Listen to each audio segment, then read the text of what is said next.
Greetings everyone and welcome back to 365 Days of Prog. Today we're gonna be reviewing the album Magma by the band Gojira. Hi, my name's Naomi.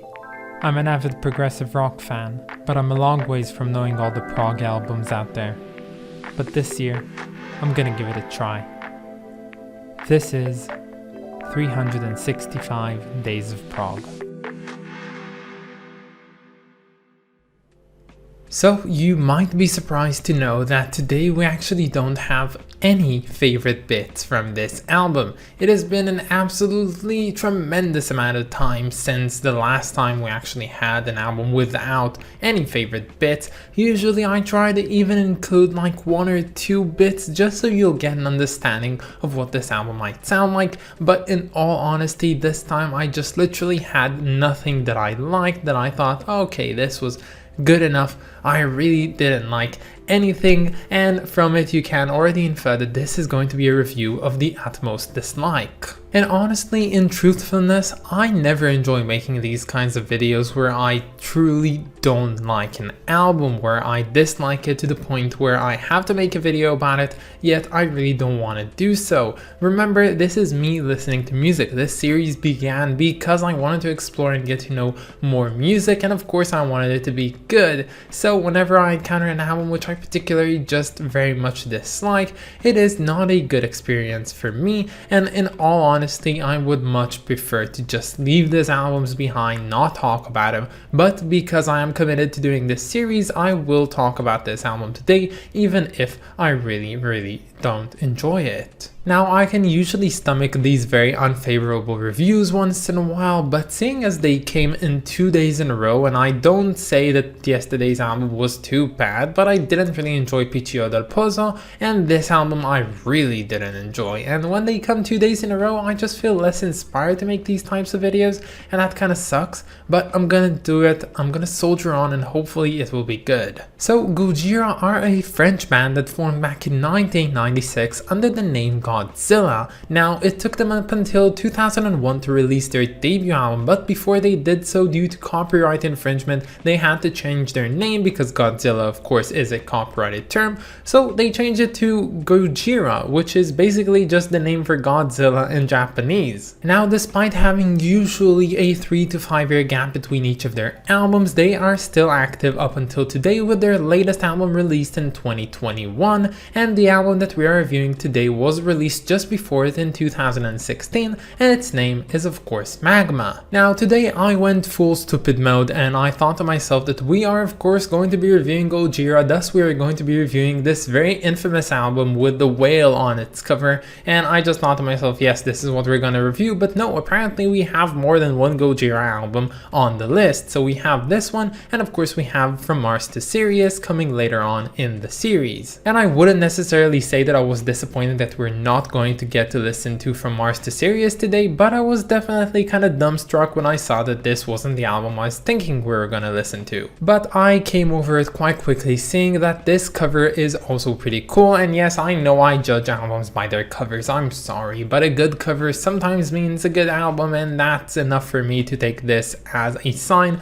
of something that's going to be good. So I of course opened this up on Spotify, I played the play button and expected this extreme tech metal album to begin. So at this point of the review I'm going to do something that is really hard for me to do, and that's to stay as objective as I can, because as you all know by this point I really didn't like this album, but I don't want it to spoil the overall experience of it, so I'm gonna try and talk about it as objectively as I can. So I started playing this album, and of course what I was firstly greeted with was the extreme metal sound. Now to me at least it sounded a lot like Above Cirrus by PRR that we listened to a few days ago, in which the band are trying to somewhat let off their steam before actually getting to the midst of the music they actually want to create. And much like Above Cirrus by PRR, from the third track onwards we do get what the band are mainly trying to create after letting off their steam, but unlike the case of Above Cirrus where they tried to go creative and do different things from that point onwards,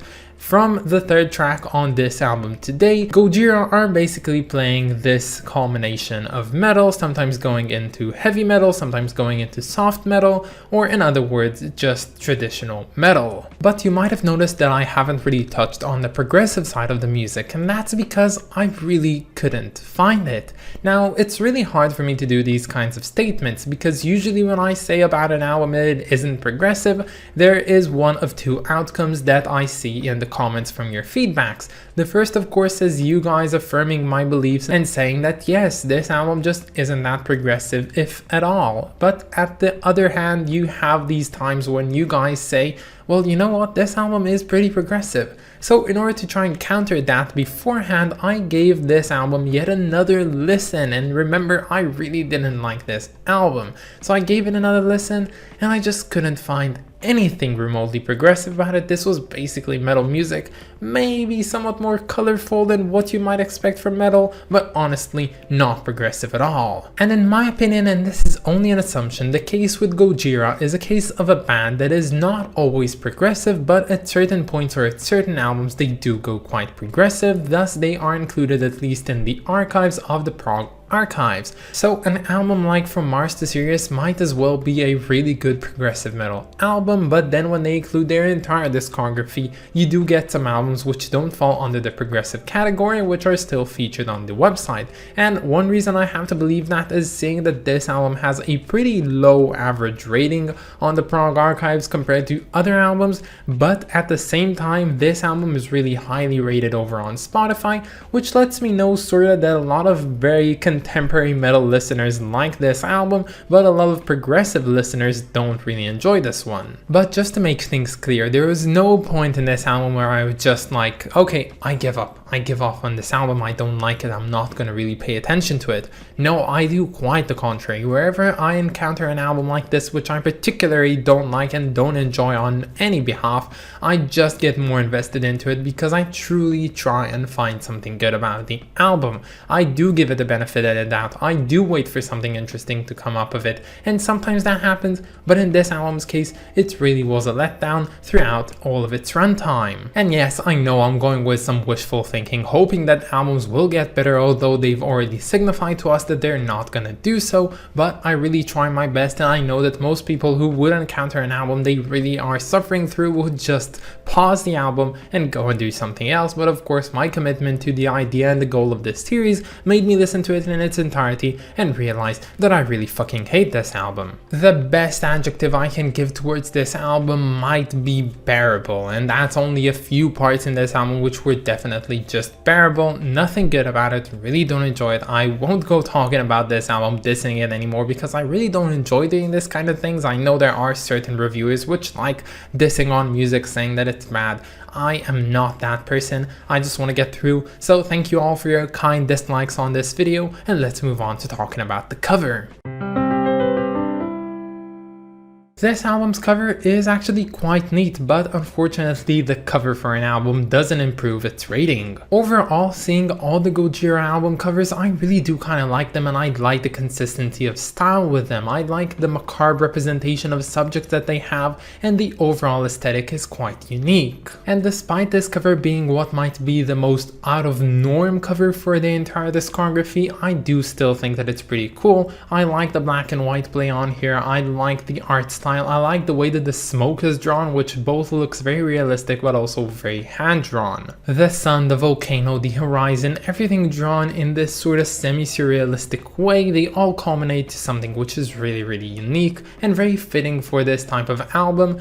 I don't know if it is positive or negative, and I think that this album cover really fits the music, but I'm just gonna put that out there. I think it is a neat little cover. There would be things that I would like much better about it. If it were less symmetrical, I think it would have looked better, but that's just my own opinion. But as well, I am really not the one to judge on this case. So if there's one thing positive that's gonna come out of the rating of this album, is that now we are getting the first ever rating that I've never used still on the series. I'm rating my albums from 1 to 10. I've of course rated a lot of albums on 10, 9, 8 going on. I also reviewed one and gave it a 1, which was Singularity by May. I gave like 2 3s and a 4, but never did I give an album a rating of 2 out of 10, and this I think is the right rating for today's album. But yeah, I'm sorry Gojira, and hopefully my reviews will redeem themselves with the album From Mars to Sirius, but for now this is what I have. But that's about it guys. I hope that you enjoyed this video, and stay tuned for tomorrow because we're going to be listening to Colors by Between the Buried and Me, and we're also going to be hosting this episode with a very special guest. I of course want to thank my lovely supporters over on Patreon, so thank you so much to Clay Walnum, Wrist of Kings and Lindsay Haycox.